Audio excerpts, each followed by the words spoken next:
राधे राधे दोस्तों, आज हम जानेंगे श्री राधा कृपा कटाक्ष की महिमा। राधा कृपा कटाक्ष हमें कैसे करना चाहिए, किस प्रकार करना चाहिए ताकि श्री राधा रानी हमसे प्रसन्न रहें। राधा रानी की असीम कृपा हमारे ऊपर बनी रहे, हमारी लाडो जल्दी ही हमसे प्रसन्न रहें। तो हमें श्री राधा कृपा कटाक्ष का नित्य पाठ करना चाहिए। पूर्णिमा के दिन शुक्ल पक्ष की अष्टमी या दशमी को तथा दोनों की एकादशी और त्रयोदशी को जो शुद्ध बुद्धि वाला भक्त इस स्तोत्र का पाठ करेगा व जो भावना करेगा वही प्राप्त होता है। अन्यथा निष्काम भाव से पाठ करने पर श्री राधा जी की दया दृष्टि से पराभक्ति प्राप्त होती है। इस स्तोत्र से श्री राधा कृष्ण का साक्षात्कार होता है।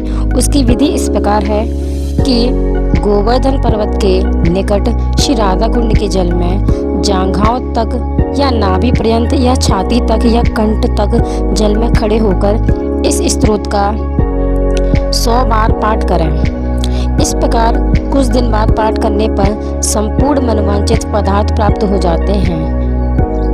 ऐश्वर्य की प्राप्ति होती है।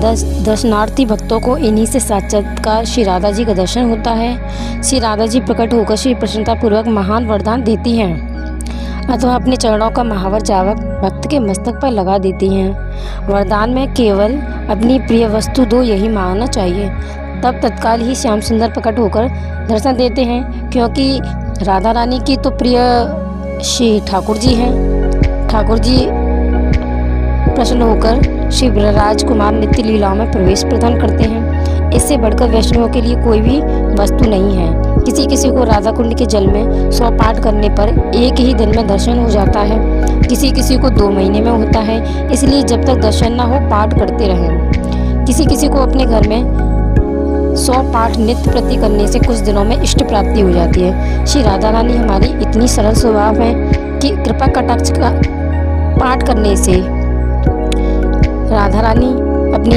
भक्ति प्रदान करती हैं, नित्य लीला में प्रवेश देती हैं। श्री किशोरी जी सब पे कृपा करें। हमें श्री राधा कृपा कटाक्ष का नित्य पाठ करना चाहिए।